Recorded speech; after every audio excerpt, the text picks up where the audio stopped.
3, 2, 1. And welcome back to another episode of Pokemon Knowledge. Now, you guys may not know this at home, but this live was a long time coming. And the other person on this screen is Thrifty TCG. She's absolutely hands down one of my favorite people in this hobby. She's somebody I've got to know really well. She has an amazing personality, amazing overall positive attitude, overall benefit of this Pokemon community. But with that said, Thrifty, as always, well, first off, thank you for coming on the channel. And for the few people out there who may not know who you are, feel free to introduce yourself. Let everybody know sort of your backstory in the Pokemon hobby. How'd you get back into Pokemon, stuff like that?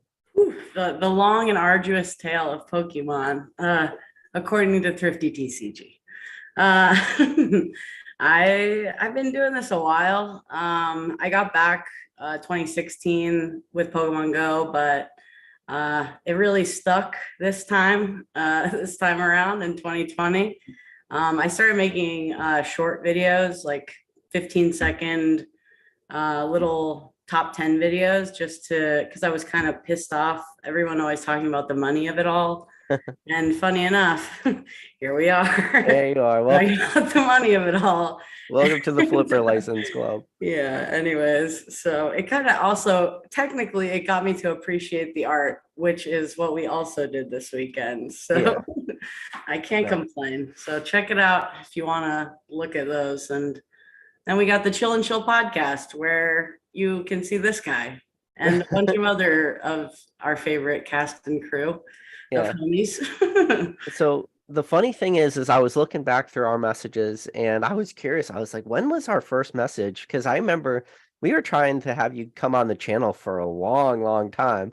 And I scrolled all the way back and we started like talking about this in December 2nd, 2021. I was like, oh my God, it took a long time. Crazy, dude.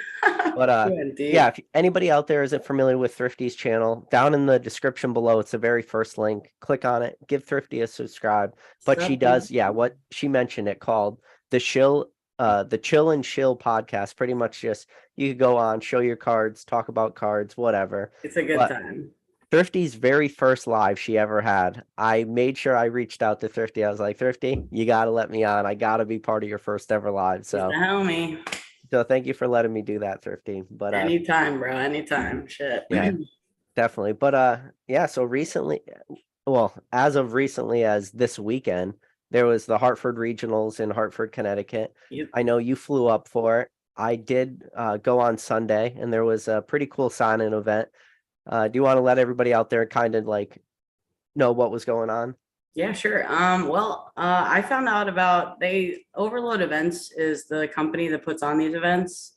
They do regionals on the East Coast, and usually there's an artist that comes over from Japan and does a signing for them.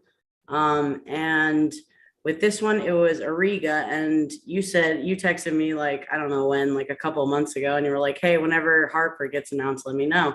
Yeah. And I like saw it and I was like, oh shit, it's the Cosmic Eclipse Pika, dude. And then I was like, oh, PK is definitely going now. Yeah.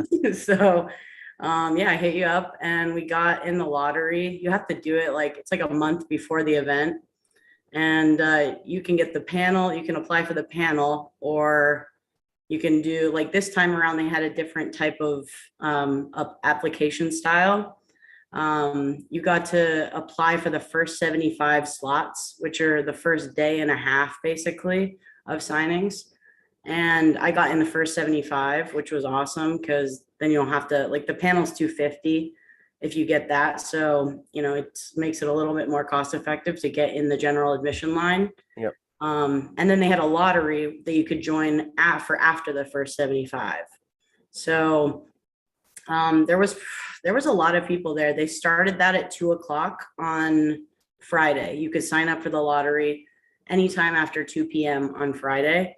So it kind of discouraged people from lining up outside because it didn't matter whether you were first or last, so. Yeah, and I did hear that the convention center pretty much said nobody's allowed to stand outside whatsoever. And you've been to other signings. This wasn't the first signing you've been to, and you could I was out there, baby. I was out there in Charlotte on the fucking pavement, just sitting my ass there with rock Pokemon and red or blue. and and And Gengar Gang and all the homies. And it was so some people out there great. don't understand like what the shit show Charlotte was, but from what I understand, like overflow events, the people that are handling these signings, they have gotten better, like event after event. They're sort of, I don't know. They're It's working I the wouldn't call kinks it out, dusting you off know? the cobwebs. Yeah. They're just understanding what the new hype is for Yeah. this. Like hype that kind of didn't exist for signings in the past. Now we live in this different world that is Pokemon 2023, 2022. Yep. But what happened in Charlotte for everybody out there? Bro, it was a fucking nightmare, dude. I got there at like, okay, Rock got there at like 4:30 or something, 4 o'clock maybe. Like 4:30 a.m. no PM the day Oh, before in Charlotte, and so did not PM the get day a before. signing and did not get it. Okay. So he lined up 4:30 p.m. the day before. On Thursday. Yes. Thursday for, at 4 p.m. for And then Friday. we didn't get signed in until about 8:30 the next morning. So That is yeah. insane. And then she didn't even get it was Jimeno, and that shit's like, Jimeno's, she's kind of a goat of the hobby.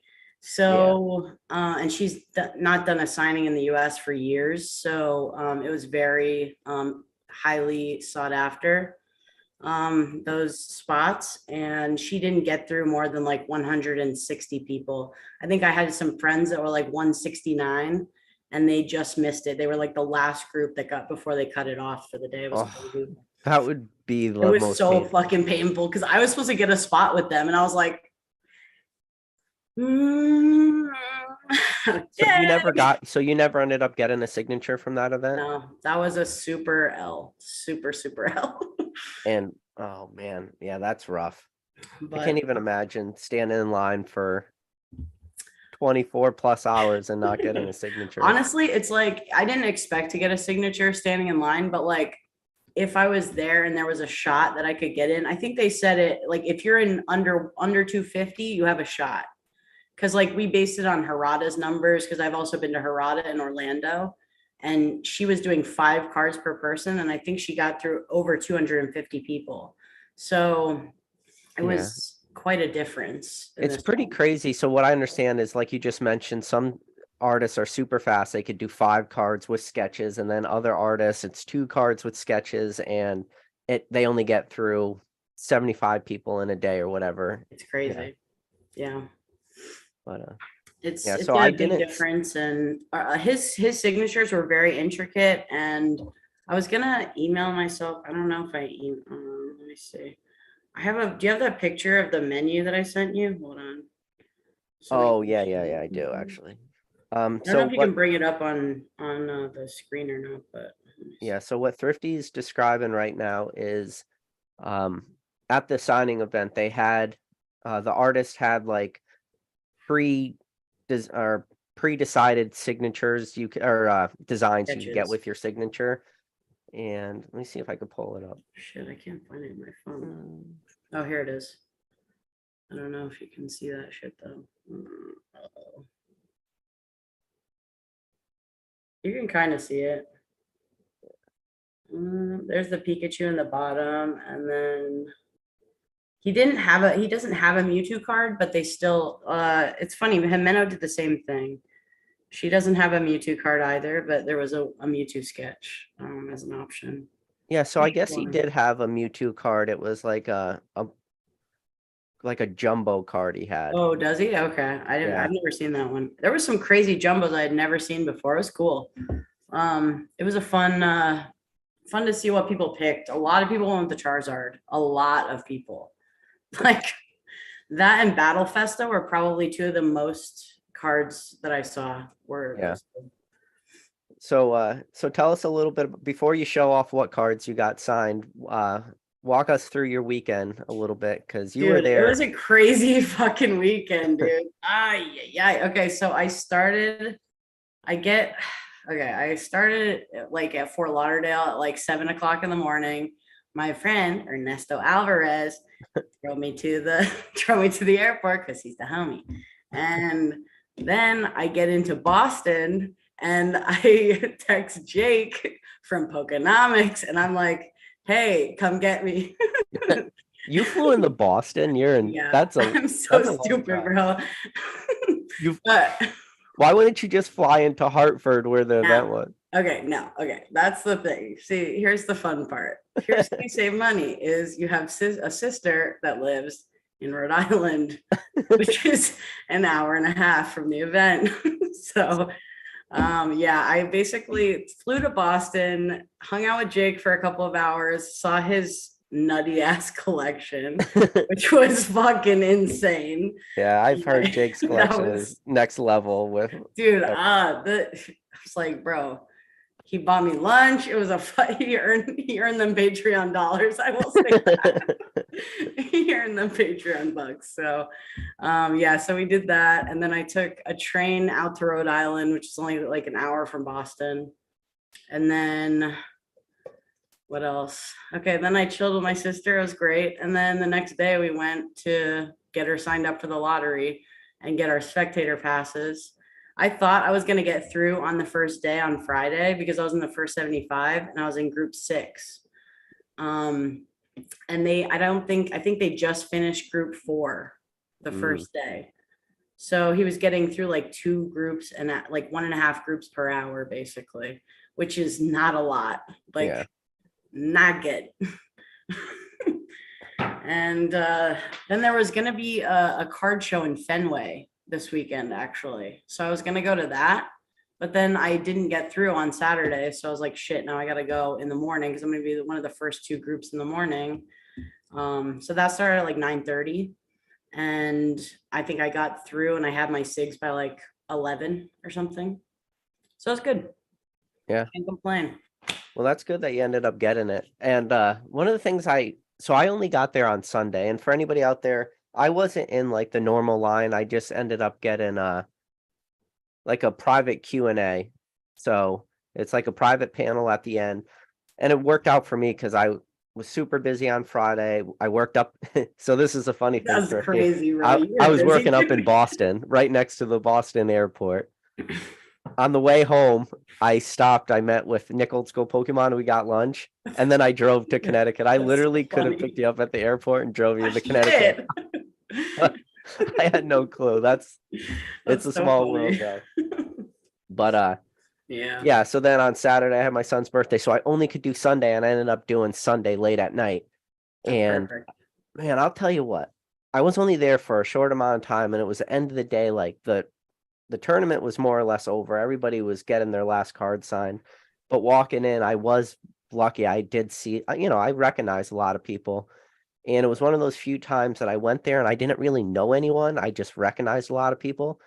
And walking up, the first person I see is Charlie Herlocker. Yeah, boy, he was lurking all weekend, dude. Yeah, and it was awesome to get to finally talk to Charlie. He's somebody like I respect a lot in this hobby because I respect what Charlie's doing in the background. And like, I don't think people realize like what people do for the hobby. And like Charlie's actually trying to grow the hobby at like a very high level. Like most people will never get to that point in this. And this isn't a bad thing. I'm not saying this in like a derogatory way to anybody, but like most people will never get to what Charlie's doing. Just like, bro, I mean, he's working behind the scenes with grading card companies, working behind the scenes with consulting it all, dude. Yeah, like creating better card saver ones. Like he's doing it all. But I did get to talk to Charlie a little bit, and like I just kind of thanked him. I was like, Charlie, I know what you're doing in the backgrounds and like the things that people don't talk about. I was like, I appreciate it. He's like, he was like, thanks, man. Like people love to hear that, right? Yeah, for sure. And then we just chatted for like 15 minutes, me and Charlie, and we covered a broad range of topics in 15 minutes. Dude, like I can't imagine that conversation. That's gonna when you talk to somebody that like really loves Pokemon, me and Charlie were just like going back and forth. We were talking about people in this hobby that their like presence dropped off in 2016, and I was like, hey, do you know this guy? And he's like, oh yeah, we still talk once in a while, like we were talking about some of the trophy card market. He doesn't really deal with a lot of the Japanese. He deals with like the higher end English stuff. Yeah. But then we started talking about like CGC. What do I think about CGC? Then we started talking about like the Cosmos Hollows uncut sheets. how he feels about uncut sheets and single cards, how I feel about them, and like Yeah. it was all like super respectful, like nothing like, but it was nice to like have a debate with somebody like at a very high end of this hobby, and just to like hear his sides, to give my side. It was like very amicable, very mutual. Yeah. And man, that 15-minute conversation I had with Charlie, like it was a lot of fun. Yeah. That's cool. You Who know, and else was there? Did you recognize, or did you know like a lot of people, or just yeah, but I do just want to say one thing like that I took out of Charlie. So, or Yeah. the conversation was, we were just talking, about all the craziness that's been going on, and me and Charlie just like were more or less finishing each other's sentence when we started talking about like there is no secret to Pokemon, and that's pretty much what me and him said at the end. Like, there's no secret. People see like how successful Charlie is, but I said, Charlie, all it takes is you need popular Pokemon with good artworks on cards. And he goes, you know what? That's all it takes. And then Charlie put it the best way. He's like, and you know what? For everybody out there, all they need to do is when you find a popular Pokemon with good artwork, don't just buy one or two of them, buy 100 of them. And then he was like, well, because we're on this topic, he's like, well, we went and we pulled cards for the sign, and he pulls out a stack of Dream League, Reds and Pikachus. It's like this thick. Oh, shit. And he's just like rifling through them. And he's like, this is all because he's like, this is all you got to do. He's like, these were all $3, $4, $5 cards. And he just bought them. And he goes, the only reason I bought these was because it was a popular Pokemon with good artwork. Like everybody always, and I'm no fool to this, Thrifty. I'll sit down on an hour-long live and try to break down like the nuances of the market. But when you peel back all the layers, it's pretty simple. Yeah. Fan favorite Pokemon, good artwork. Gengar, Charizard. Yeah. Good night. Gengar, what the Charizard, fuck are we doing? Pikachu. Like, everybody's looking for the secret formula. But I think right now, and you're just overwhelmed sometimes with, especially when you talk about good artworks, right? Like, yeah, for sure. We live in the modern artwork. Like, this shit is fire, dude. This is the golden age, right? So. Yep. And it goes to like the card that I had signed, which is ironically my favorite modern artwork. And I've talked about this on my channel in the past, like the Reds Pikachu from Cosmic Eclipse. I don't care about the Dream League because I'm not a Japanese collector, so I'm not going to get a Japanese card signed. I'm going to get the English version signed. Yeah. But I like it because his like his signature's in English. Yep. Like if his signature was in Japanese, I might have gotten the Japanese one signed, but because his signature just looks so good in English, like I just went with the English version, even though I am more of a Japanese girl at this time, but this is still fire. I'm not gonna lie. But yeah, just so my favorite artist is there. I have to get my favorite card signed. Like, what else do you get signed? Can I make and talk about a card 100 times throughout the history of my channel and then not get it signed? It's like, that's no. True. That would be blasphemy, to be honest, really. Like, come on, dude. Shit.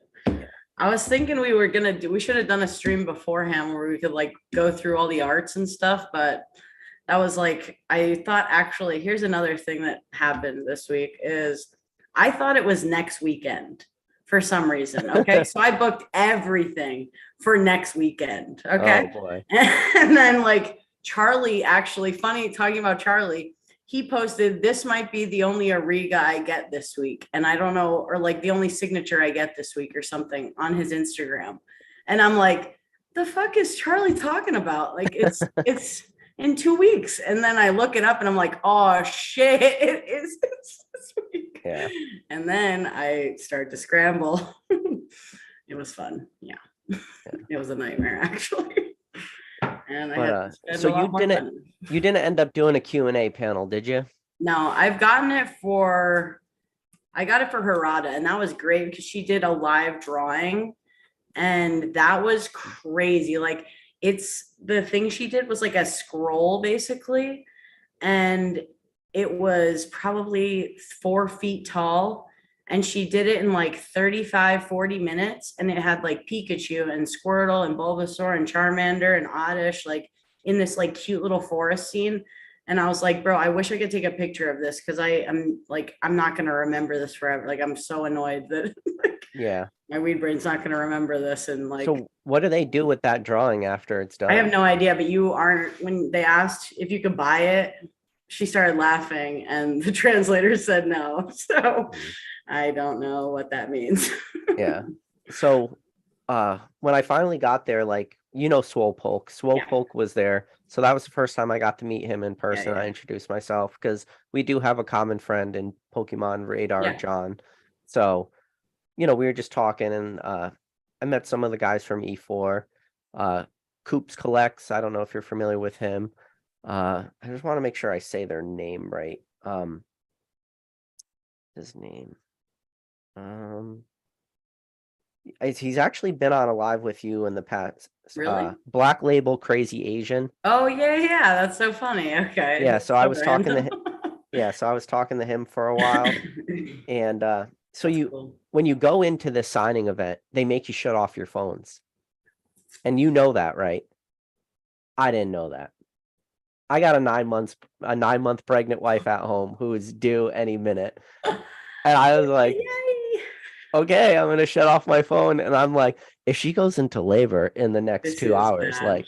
like I'll never like hear the end of it, like, but That's so I'm in there and he's talking and it's cool. Like, I didn't really understand, like, Q&A is really just that, questions and answers. Like, he was taking questions the whole time. Like, if you had a question, just raise your hand. He'd stop what he was talking about and like call on people. It was crazy. Yeah. Probably answered, and it was a small, tight room. Like, there wasn't a lot of people there. There was What was maybe it, 30 or 25, or did you 20, count? maybe 20, maybe. Okay. I don't, yeah, it was very few. Okay. But yeah, I was just answering questions and I got to ask 2 questions and he gives a little presentation but it was only like a presentation of like 5 slides. So Oh, really? you want a little slide presentation because that means he's talking about everything throughout, it's not like he's just sitting there reading off the slide.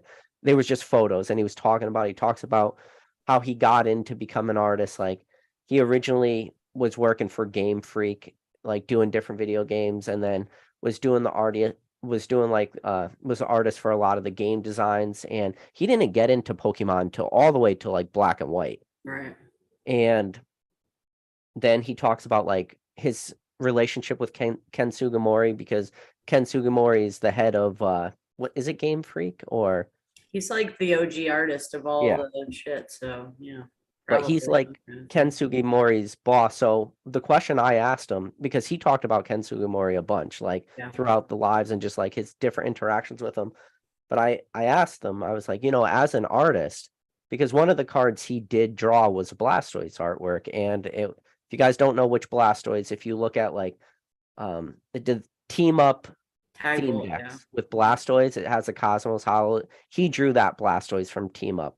And I asked him, I was like, as an artist, how do you draw somebody else's like design or creature? And especially, how do you draw Ken Sugimori's Blastoise? Because Ken Sugimori designed Blastoise. When you think base set, when you think that OG artwork, that's Ken Sugimori. And he works with him on a daily basis.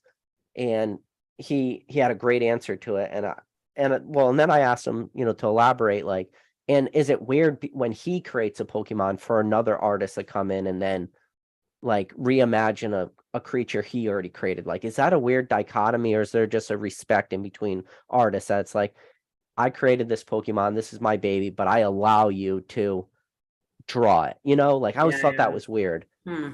But he goes, first of all, he just said he respects Ken Sugimori to like a crazy level, which I expected. And that's like his mentor or something, like, oh, definitely. And he talked about it for like 5 to 10 minutes, just how much he respects him. But he talks about like the Blastoise, and when he drew his first ever Blastoise, he did it and he more or less copied Ken Sugimori, like down to the lines, the eyes of the Blastoise and everything. And he's like, because he didn't want to like disrespect it in any way. So he just more or less copied it. And he showed it to Ken Sugimori, and Ken Sugimori was just in the most respectful way, was like, no, like, That's not you, dude. that's not you. This is Yeah. me. You Yeah. have to make this yours. Yeah. And so he went back and he redesigned it, and he said he redesigned it to like make Blastoids a meaner character, where like he said he didn't feel there was a lot of like more aggressive Blastoids like artworks. Yeah. And then I kind of regretted not having that card signed after he had this cool story about this Yeah. Blastoise.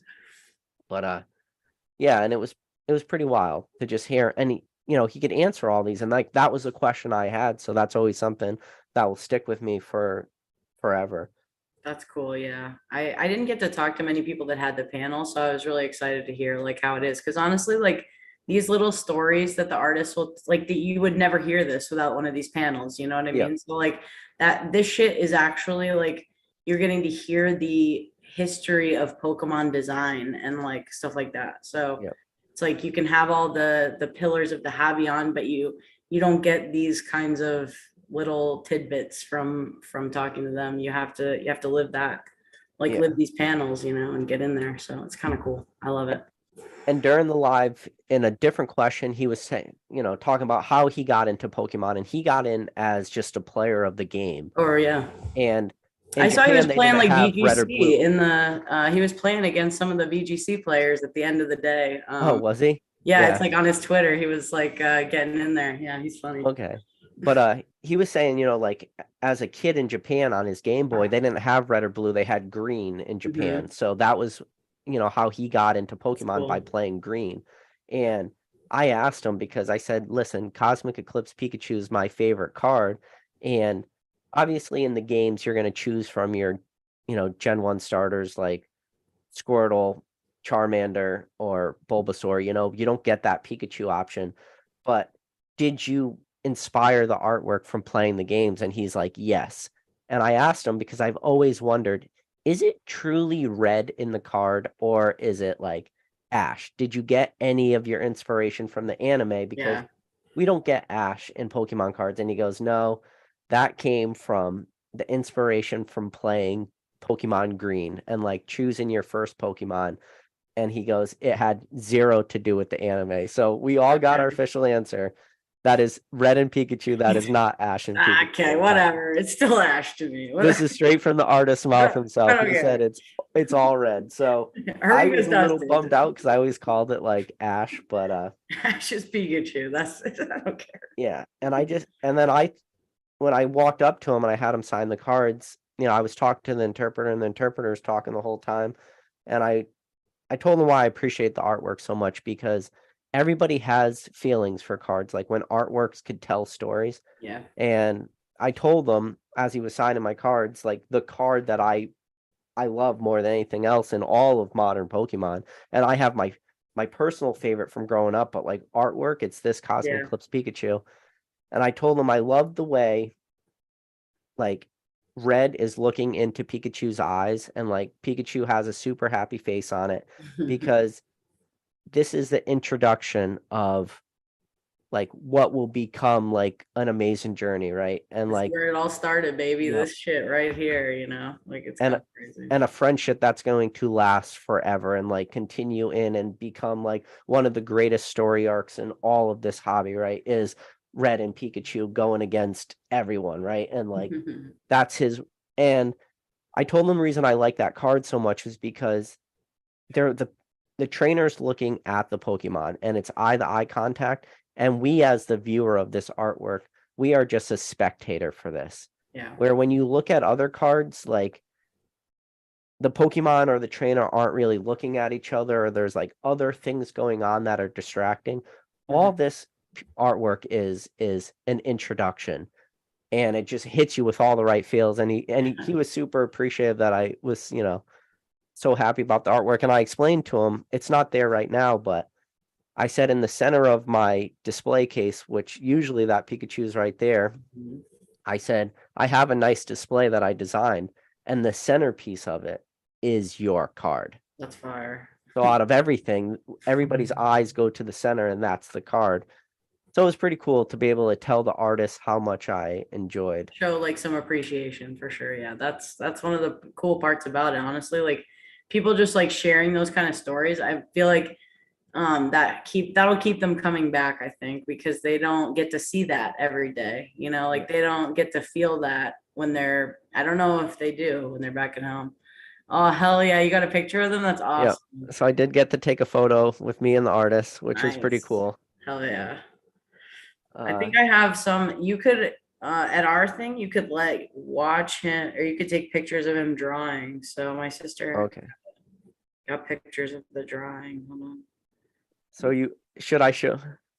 Let's see. Oh, okay, cool. Yeah. Was like doing the little sketch on my Pikachu, and all right, Yeah, you sadly ready? we didn't have our phones on us, but anyway, so real random thing is like as soon as it was done, they were like, all right, anybody have any questions? And like I raised my hand and I didn't know you could like leave the room and come right back in.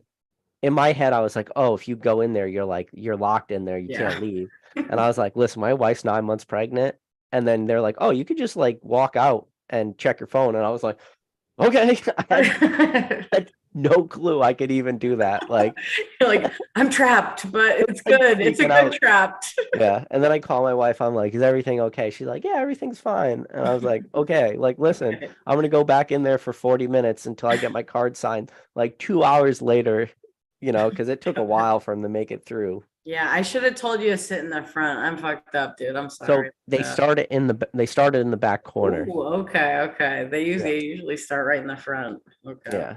But I also got to meet PFM there. I don't know if you know who PFM is, Scott. I feel like I've heard the name before. Yeah. PFM Flying Master from like the P4 Discord. Yeah. I've reached out to him on 2 different occasions for him to come on my channel, and like he was just like, no. And then I finally got him. Like I kind of Like cornered him in person. Yeah, I cornered him in person, and he's like, all right, I'm not going to give you a no. It's a no for right now, but It's a keep tentative hounding maybe. me. Yeah. And I was like, oh, that was a bad thing to tell me to keep hounding you because now I'm going to keep messaging Now you. you're getting a message every week or two, buddy, just so you know. Yeah. Speaking of your pregnant wife, I got a present for the baby in my order this week, and I was gonna give it to you, and nobody that I knew was gonna be there that night. So I was like, fuck it, I'll just take it home. But I got you a little Mimikyu like baby towel. Thank you. That's awesome. Awesome. Thank you, Thrifty. That's going to you, buddy. Thank you very much. I know the funny thing is one of the awesome things about Pokemon is Mimikyu is my favorite new Pokemon. Exactly. And you think about Mimikyu is Gen 8, the fact that you can still have a new Pokemon that's all the Gen way up 8. into Gen 8, dude. But thank you. That's awesome, Thrifty. Yeah, dude. You're a good one. Yeah. Are you ready to show these cards what we got? Let's fucking milk them for all they're worth, baby. So do you want to show yours first or you want to show mine? You go first because yours is the same. We got the same ones. So this is what I ended up getting. Can you make yourself big screen or no on this one? Probably. Sometimes you can like change I don't know. All right. Am I like? I can't see any difference. No. Nah, I don't think I can. I use Streamlabs, so it does that really easily. Okay. But yeah, so a little. I'll show them one at a time. So one really I got the option with the Pokeball. That looks good. And I asked him to do like the lightning bolt because Pikachu's Pokeball has a lightning bolt. I asked him if he could do it, but he was like, no, if I did it for you, I'd have to do it for everyone. Yeah, they were real strict about no personalization or like. And then the next one I did is I did the Pikachu artwork. That one came out really good. Mine's a little wonky, so. Yeah. So, but that's a good little pair. Now you got one for each kid, dude. This fire. Yep. And this isn't going anywhere. This is part of my personal collection. I might have them just like slabbed up and like authenticated, but I'm not going to go grades and stuff because I'm never going to. This isn't a card I'm ever going to sell. No. But they're really cool. So I got the same thing, but I got got the Pikachu sketch. That's really nice, honestly. It's a little wonkier. Yeah. Like I don't know. Like the lines are a little he was tired too, bro. Like the sketches are so intricate. Yeah. The next one though, yikes, dude. I don't know. I think this is the best sig of the whole event, but I'm super biased because it's mine. Um, and I fucking love the substitute. I saw that substitute and I was just like, oh shit, dude, it's over for me. Yeah, what made you go with that artwork? Honestly, like, okay, so I was gonna. Can you I show it was gonna. again? What? Sorry. Show it again. Yeah. I was gonna do. I was gonna try to get him to do a Pikachu with a scarf on it as the sketch. Yeah. And if he couldn't do that, then I would just get like the regular Pikachu. Mhm. And then I saw the sketches on the menu, and I was like, "Oh man, that substitute is stupid fire!" And they wouldn't do the personalization, like the specialization with the scarf. So I was like, screw it. I'm going substitute, dude. It's so Yeah. funny. The shit makes me smile every time I see it. I love it so much. Ugh. Dan said to use desk cam. I gotta make sure I don't have anything crazy on my desk. I think I'm good though.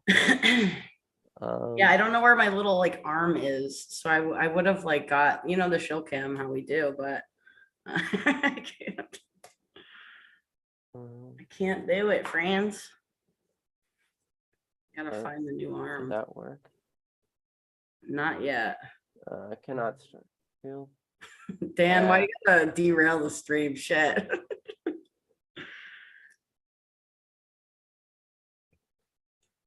Nope, I don't think that's gonna work. Nice try, Dan, but no. Oh no. Dan, what have you done? Now can I not? Oh shit. Oh, okay. Okay, there we go. Oh, hold on, wait a second. I could maybe do this through OBS. He's getting there. We're boomering our way through this. Don't worry, guys. Stay put. We got this, chat. All right, hold on. There you go. I see a desk. Okay. Okay. You got to turn it like sideways or something to fix the Oh orientation. god, that light's too bright. Oh boy. Huh. Goodness, what kind of lights do you have? Shit, dude. I have way too bright a light. These are crazy like beams. Here, hold on. Let me. What the fuck? Oh man. Okay, yeah, that's better.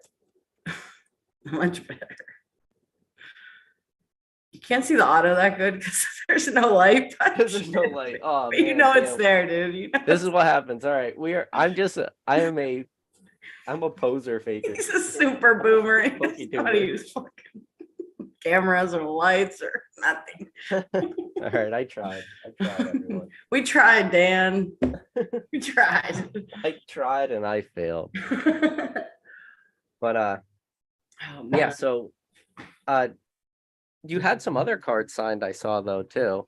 But, yeah, I got Colson one for with my name on it because I had the first 75 and I was guaranteed it. So basically he took care of the trip for me, like all the expenses to get there and stuff like that. And then my sister got the lottery on Saturday. I wasn't able to put in for the lottery because I was in the first 75, but I think you could have put in your name for the first 75 if you got in anytime before like 6:00. But because I was in group 6, I wasn't able to get in the lottery. So I put my sister in and she got group 13, which ended up being like the third group of the day on Sunday. And I thought it was going to be like the second group. So we were there at like 10:00 or 9:45. And then we didn't end up getting the signatures till like 2:00 or some shit. It was kind of annoying, honestly. Oh. But it was all good. We got to hang out for a while and she got to meet some of my friends that I've made in Orlando and stuff like that. So, and then I was able to sell a spot to a homie for a little bit of money. Is it worth it though? I mean, going to all these sign events, because I'll tell you, when I was at that signing event and there was people there, they had some pretty monster signature binders they were showing me. You could tell they've been to. It's nuts. Honestly, if you see some people, like there's some shit that people have that's crazy. Like I follow one of the guys I follow and he's cool, is Hyrule Historian on Instagram. And that dude has like some crazy ass sigs. Like there's just so many people with cards like you didn't even know about, you know what I mean? Oh man, it's just so good. And now they're doing sketches on them. They used to just sign their names. Like that used to be like more common, I think, and less common to have a sketch on a card back in those days. But now they're like really stepping up the game. Like the Jimeno sketches were crazy, like stupid good. And then these ones were great. Like there wasn't any Jimeno, they were able to do personalization, like so you'd be able to pay the $100 instead of $50 or whatever it was. Yeah. And she would do something custom, like whatever you wanted, basically. That's it. And this time, if you paid, it was 120 for the big, like you could do that on a Shikishi or on a Jumbo, Yep. or an Energy, and they would do a sketch for you, but it was just like a bigger sketch of the same menu, and it was just like bigger scale. And some of those were really good, but it's just like, okay, whatever. It wasn't as like interesting as the last few have been. Yeah.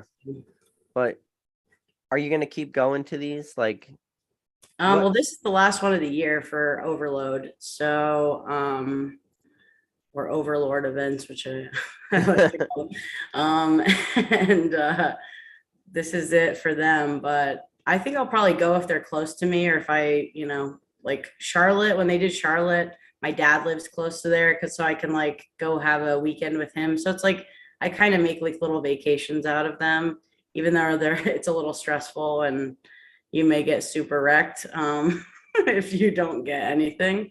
But also I think people are learning to not go unless you get a panel spot. Like don't fly out there unless you can get unless you have a guarantee, because there's no guarantees otherwise, Yeah. It's not like so our panel's tough to get. Yeah, I mean, it's a lottery, so it's like probably a few hundred people put in for every day. Yep. They actually switched. The panels used to be in the morning, and this time was the first time they had the panels at night, which like I 6 think is p.m. actually kind of good, because it allowed, people aren't sitting around there waiting. They're just like there for their, you get the text 30 minutes before you have to be there, and you walk right up and you wait in line and you go in. Like it's very chill. Yep. And this time, like the artist is, I mean, it's probably worse for the artist because they've been signing all day. And then they have to do like a presentation. It kind of sucks, but yeah, I could see it in his face. He was tired, but yeah, he was a tired boy. I'll tell you, like it's a lot of work to do all that. So, and especially being the last signing of the last. Oh shit! On the last day. Yeah, and then like there was only probably like 8 it's like people. Get me out of here, dude. Yeah, like 8 people after me waiting for Sig. So it was like, oh, you could tell he was just like, I'm ready to get out of here. Fast. Yeah, boy. But really no, funny. I'll tell you what, it was cool. I would do it again. The lines I will not be doing. It was a 30-minute drive for me. Oh, it's only 30 minutes? That's not bad. Yeah, 30 minutes. It's not bad. I mean, everything in Connecticut's either 30 minutes or an hour away, no matter where you live. So yeah. I was just lucky it was only an hour and a half from my sister's house, honestly. Like it could have been like 2 hours plus, and so that wasn't bad at all. Yeah. I drove further for Haradas, and those are not that, those were kind of. So is your sister into Pokemon, or she was just kind of doing it for you? She actually can't stand it, but she will do it. She will she will stand in line if I ask her and if I give her money. So there's that. She's easily bribed, we'll say that. I don't know. I saw some people in line and I was like, it looked one dude, I don't know. I'm like kind of gonna be an asshole here, but this one dude was just jamming, like he was like on a little something, and I was like, all you need is like a bum with an ID, and you could crush. You just get this dude a burner phone for the weekend, pay him $50, and like you just like buy him a hotel room and stay next door so he doesn't run. Yeah. I don't know. That's what I feel like some people might have employed that person. I'm not sure. But no, people were saying Ariga hadn't been like even visited the States in somebody told me it was either like 99 or 2009. Oh It was like, shit, that's it was a crazy. super long time. So Yeah. I think he did something in Canada recently, but he hasn't done like the US okay, in a while. then maybe I So misunderstood them by what they said, but yeah. I think also he does stuff for like Comic Cons and because he does Mega Man. Like he's like one of yeah. the artists behind Mega Man. So I think that was like a different type of event, but you couldn't even bring Mega Man stuff because like he wouldn't talk about it. Like he can't talk about it at Pokemon events. Oh, That he was did interesting. mention Mega Man a few times during the Q&A. I heard that he shut it down like as soon anytime anyone like he's like, oh, there's a Pokemon, there's a Pokemon. Uh, well, I mean, maybe he did shut it down, and people were just asking the questions, and he was just like, yeah, Or but you also couldn't get any like Mega Man cards signed. That's also another thing. Like they wouldn't let you do that. So yeah. but yeah, it was a great event comparatively. It was way less like stress and you knew what you were getting. Like everyone got a text Friday night saying like what group you were in. And it you know, made everything a lot more smooth, I would say. Cause you knew like if you're in group 20, you're like, okay, I'm probably not getting a SIG, so you could leave and not have to like be stressing or staying till the end or switch your flight. Like you don't have to do that basically. You'll know that you're getting one, which is nice, I would say. Yeah. So yeah, that pretty much like sums up. Bro, I'm sad I didn't get to hang out with you. It sucks. Like we're I right there, know, but but I couldn't stay all day, bro. Ugh. yeah, but I still want to pick your brain a little bit, Thrifty, and kind of just talk about the hobby Sure. as a whole, because I know you've been so much more engaged in the hobby in the last year or two, Yep. but I mean, you go back on your channel and you're opening up. God, I want to say you were opening up boxes of like, was it Guardians Rising or something? You Guardians got Rising was my first booster box I ever opened, I think. Pretty Yeah. sure. So That's you were, crazy. I mean, just the fact that you were posting, when Guardians Rising came out, trying to, get into the YouTube, then posting Yeah, videos. I like kind of wanted to be like the girl Max Mofo. I was like, why doesn't any of these guys curse? Like, what the fuck's going on? These dudes are pulling fire shit, and they're all just like, like losing their fucking minds like that way. And it's like, no, you'd be like, yes, let's go. You know what I mean? Like you like get You should fired have up. stuck with Like it.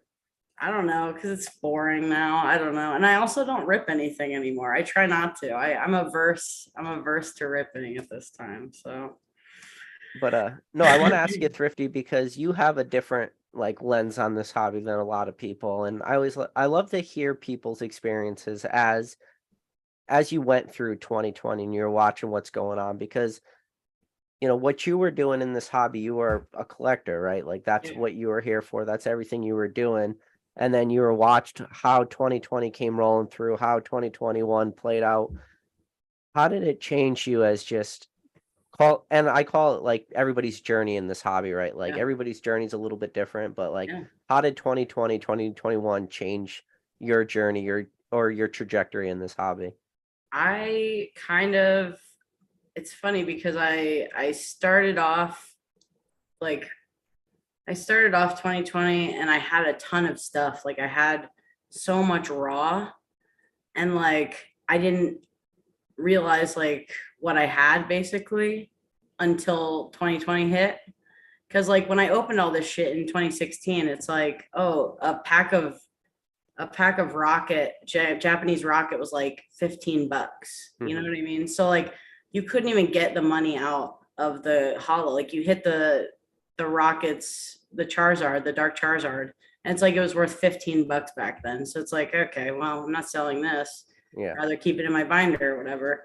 So I started out as like a super hobbyist, just collecting and just buying tons of stuff. And I bought a lot of Japanese, luckily. Like I did a lot of sealed boxes. So I have a lot of Sun and Moon boxes, which is good. And not a lot of cards. I ended up like selling off a lot of it to like Cool Stuff Inc. back in the day.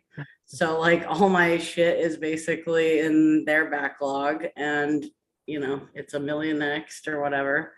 And but yeah, 2020 just like shot everything out the cannon, like you just had to be on like a fast track. And like I sent my first submission in 2020 with all my Charizards, basically just every Charizard I had for 75. I expressed everything, and then I sold it. So that kind of started all the hobby money that I had. And my first graded card buy was a CP6 Charizard, like in a 10. And I was like, I paid like $350. I was like so stoked on it. And then I hear Jake and he's like, that card is fucked. Like, I was like, oh no, I have to dump this shit immediately. Well, And it's funny you sold all the good Charizards to get the one crappy Charizard. Yeah, it was so stupid, bro. But then that shit mooned, and I was like, CP6 ended up doing good. I think I ended up having to sell it twice. This one guy bought it for like $750 or something. A couple, like 2 months, a month and a half later, or something like that. Yeah. And then he charged, like he returned it after like 25 days because the price tanked. Yeah. And I was like, dude, fuck this guy. Anyways. So then I sold it again, like in January after Logan Paul, and I got like $850 for it. So I was like, this guy can blow me anyways. So that kind of started it all. And then I didn't flip for a long time. It took me like a really long time to get into like the selling game, honestly. And I used a lot of my, first few submissions to fund everything that I'm doing now. So it's working out. I always feel like I'm behind with like PSA subs and like getting everything out on time and like trying to have cards constantly come back. I'm still kind of like fine tuning that, but we're getting there, So for those very early submissions, especially if you're express grading at 75, is there any cards that like stick out from those real early submissions that you were just not anything great, but like Blaine's Charizard was like $600 in a 9 or something like that, like 350 in a 9. And I was just like, why? Like, I can't wait a year for these to come back, so I just expressed everything at 75. I got it back within like 30 days. I had like I was stupid also because like I had like a hollow Mew promo, the ones we got, like I don't remember what it is. It's a league promo or something like that. The Black Star promo. Movies. Yeah. That got an 8.5. That was funny. This is my first 8.5 technically. Yeah. And then I just I had a bunch of fucking Evolutions Charizards. Sent those at 75, got them out the house, dude, for like over 300. It was crazy. I had to get. Did you hit any 10s on them? No. Yeah. Come on. Everybody gets lucky once, Bro, DNA just bought a 10 of that card. Isn't that hilarious? Did he? He got one at Collecticon from some dude. Wow. Why? Did he say funny. Why? I think it was a trade and he took it in at a good price. So like, you gotta do what you gotta do sometimes. Yeah. But so your YouTube channel is created in 2016, but you're super active in this hobby now. You're super engaged in the, different Discords and different live chats and stuff like this. When did that start for you? And, we talked December 2nd, 2021. So, and thank you, by the way. I think you were like one of my first subscribers too. Yeah, I was like in the 1500s, like early or like under 1,000. I think I was under 1,000 when you subscribed. So thank you for that, by the way. Yeah, dude, no problem. I love the meme videos. They make me laugh. I was a big fan forever, dude. I was like, oh my God, he's older than I thought. For sure. He's not a child. He's an adult. The fuck? But yeah, I don't know. My channel is like when I don't know, I got like so over hearing about the money of it all when I was like, even 2 years ago, I was like over it. And I just was like, you know what? I'm going to look every day and I'm going to go and I'm going to find like the cards that I like of that Pokemon and just like put them in a list and then arbitrarily rank them based on my specific taste. And people don't always like that. So I'm like, also people are always like, oh, how much is that card? And I'm like, I don't give a shit. That like Well, you do care, but not in your video. I don't care that much, to be honest. It's like a common, like, oh my God, it's like a common, like, bell sprout. And someone's like, how much is number 3? And I'm like, why does it matter? Dude, what the fuck? Go check yourself. The time it took you to type that question, you could have already got the answer. It's tcgplayer.com. It's not, I'm not that. That's not my name. Thank you, though. But yeah, like I started getting into like Pokemon through, I don't know, I found Jake early on. And I think honestly, he like saved me so much money during that early time of just like not FOMOing and not going crazy. And then I just used to troll in his live chats, and then I troll in this live chat. And then I was like, you know what? I don't know where I said it the first time. I think I was in like Pokenomics, like, I don't know, like his Patreon monthly meeting. And I was like, I think it was before Denver. And I was like, yo, we'll have to chill and chill soon. And then I was like, oh shit, that's a good podcast name, actually. Shit.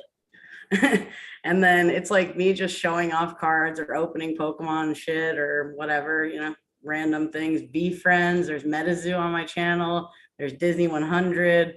Just like, you know, I'm a degenerate. So that's it. Yeah, welcome to the back ripping degenerate club. It's a good time over there. So and there's like, you know, a lot of the homies have supported me. I appreciate you and Jake and all Mason and all of them for, you know, coming on and hanging out with me. It's a good time. And I just got a message from Drew, #1 mod in the game. He said, yeah, the link is not working. The link to the live? Are we live? We are live. Okay. You didn't know we were live? No, I'm just fucking with you. Oh, okay. Sure, dude. You've had to start over lives like 3 times this month. That's my new thing is start lives. All right. So, but everybody down in the description. Oh, for my channel. Okay. Hopefully it works. That Thrifty's channel will work. Come on, boys. Sub up. The Pole Father said Thrifty TCG is one of the best Secret Santas you could ask for. Were you the Pole Father's? Yeah, that was I got him on Secret Santa this year. That was funny. Where'd you get him? I forget now. Shit, that's funny. God damn, I don't even remember December. Yikes. I think his favorite Pokemon is Pikachu. So I sent him some kind of a Pikachu. I forget. Oh, that's bad. That's all right. I'm sure he'll put it down in the chat. But let me ask you a question though. So you mentioned Japanese earlier and how you're more of a Japanese collector. So when you were doing that in 2016, were you collecting Japanese out of, in a way, necessity? Because a lot of people I talked to say they were just collecting Japanese because it was like the cheaper option, and we didn't go through this. Every Japanese waifu card is now the most expensive card that ever exists in the history of this hobby, and it's breaking all modern records. It's a crazy time, yes. So, or was it just a fact of you really like Japanese cards opposed to English cards, and you just found yourself as being a Japanese collector? Well, in 2016, when I was ripping like vintage, I just knew that like I was okay, here we go. I thought everything was weighed. Like when I was back in 2016, I was like, there's nothing on the internet that I'm going to find on eBay that's not weighed. Yeah. So you could say unweighed, but it's going to be weighed. Because I used to weigh. I was so broke that I used to weigh like fucking Dollar Tree packs and jack the hits from those off of little children at a Dollar Tree. And I would just go in there and weigh the packs and get the hits. You can't say that you were going in weighing dollar store packs. I'm not above it. That's where this came from. Thrifty TCG. I'm not playing, dude. It's not a joke. And then I was like, okay, so Japanese packs were like I could get like 5 for $45 on eBay on auction like all day. So, and I knew that Japanese packs had guaranteed hollows in like early sets, you know, except for base basically. So I was just like, I want to rip something and guarantee I'm going to pull something. So I just started ripping like Gym 1, Gym 2, Rocket, Fossil, all that shit, because I knew it had hollows. Yep, guaranteed hollows, yeah. It was just more fun that way. I don't know. And then with modern, I didn't really mess with modern at all in Japanese back then, which is probably a leak. But because I could, like fucking, I think Evolutions in Japanese was $100 a box back then. You know what I mean? And now it's like 2K or something. So if only I had done that. But yeah, so I didn't really mess with any Japanese modern back then. But now, like in 2020, I went, instead of Vivid Voltage, I bought Volt Tackle. That was 55 a box instead of 200 a box. Yeah. Like Legendary Heartbeat is like part Vivid Voltage and part something else. I don't remember, but Legendary Heartbeat had the amazing rares in it. And there's one per box in Japanese. Those boxes were $50 a box forever.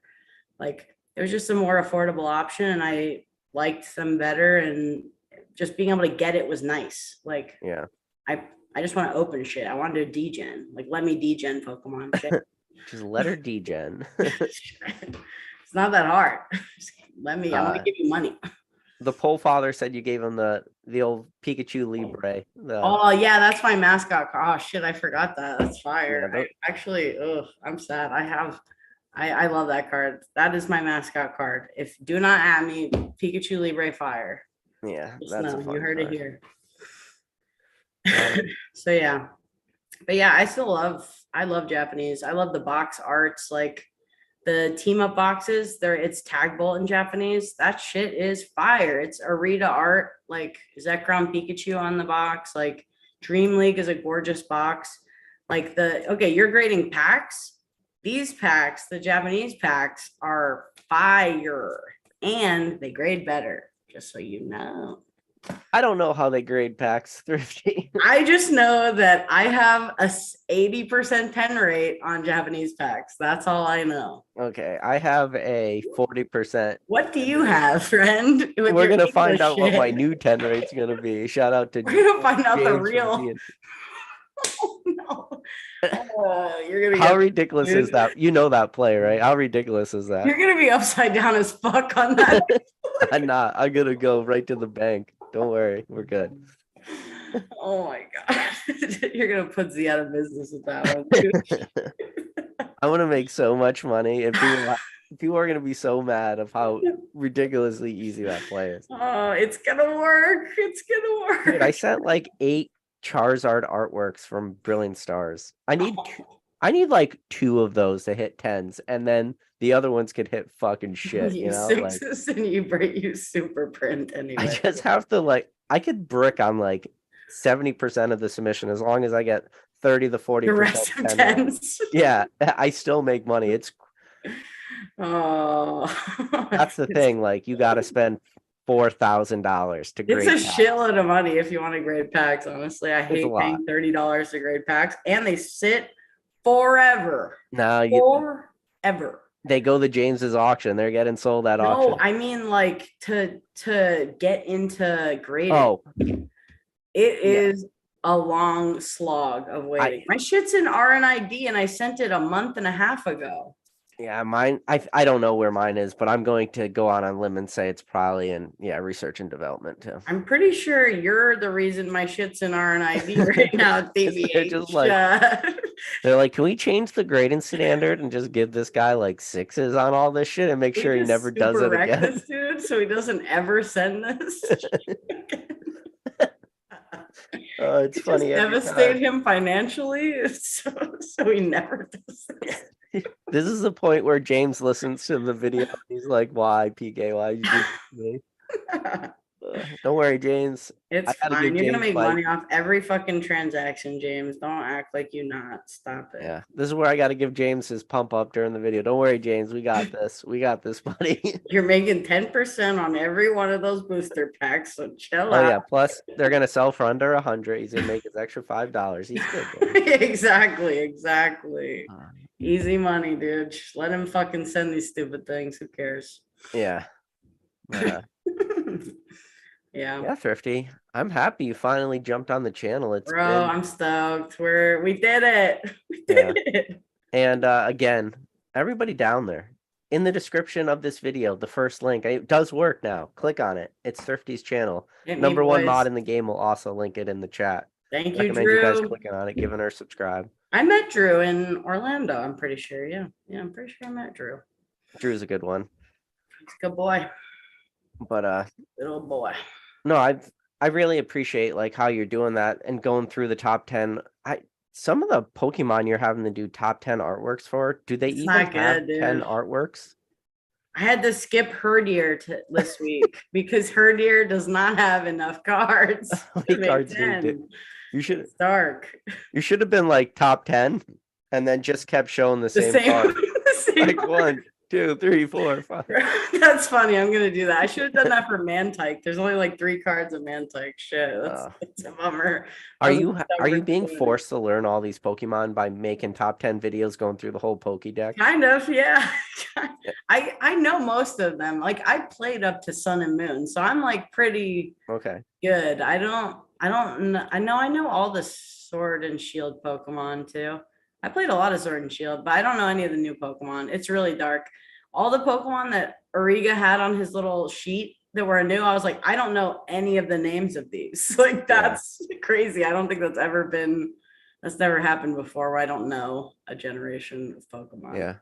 Yeah. Somebody asked him a question during the Q&A. They asked Ariga, they were like, do you wish you can go back and make cards like for the earlier generations, you know? And he said, honestly, he doesn't want to do that because he feels if he went and did the earlier Pokemon, he wouldn't be able to come up with the ideas he has now for these modern Pokemon. He said it just wouldn't work the same.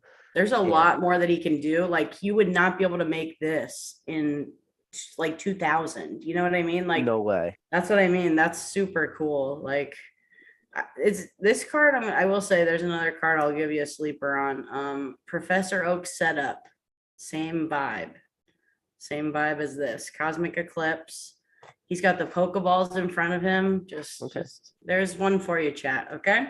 I'll tell you, I didn't give you no place. Okay, but he also did the red and blue from Cosmic Eclipse. Yeah, that one's a good one. Yep. I feel like that wouldn't have been a great card to get signed because what is he going to do for I guess a Pokeball?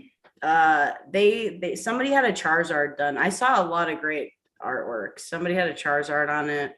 Okay. I don't like it that much, but I don't know. I'm just like, I don't care about Charizard. So it's like, yeah. So I know before I went there, you had mentioned that some artists, you don't want to have them sign textured cards. I don't ever really like the way textured cards look with ink on them. It like kind of pulls the ink out because it's like little ridges. Yeah. So it kind of spreads the ink a little bit in a weird way, and it just looks not great in my opinion. Like if I'm going to get a card, it's going to be a half art card from now on. Like I like this style where there's a lot of room for the artist to use, like, because sometimes they get like very busy. There's certain cards, even Battle Festa, it's so busy. And then you put another, bit in there. It's rough. Well, it's super busy, and you got a lot of Pokemon on it too. You know, you got the Gengar, you got the Pikachu, you got the Sylveon. So your eyes are pulled everywhere at once. Yeah. Is that a textured card though? It's not, but it's just like cards like that, I guess, too, is what I mean, Yeah. But this one, they came out pretty good. I think we picked good cards and not too shabby. Yeah. All right, Thrifty. Do you have any final words you want to say to anybody, or just let them know where to find you, any of your socials besides YouTube? You can find me anywhere, pretty much Thrifty TCG. I think it's _ on Instagram. I post a lot of stuff on there. I'm trying to post more often, so don't I'm like the old school Pokemon, but of Instagram. I never post on it. So any more collecticons this year for you? What about Charlotte? Yeah, I'm doing Charlotte for sure. And I think my next one's Long Beach. So I'll be in Long Beach with all the homies, and Charlotte's like 3 weeks after Long Beach. So that's really close. Yeah. Are you going to have a table for Charlotte, or are you just going to be walking around? I don't think I'm doing it. Everyone's doing a table for Charlotte, and I think I'm going to opt out, honestly. Like based on how easy it was to kind of like slip in cards on on home these tables. Yeah.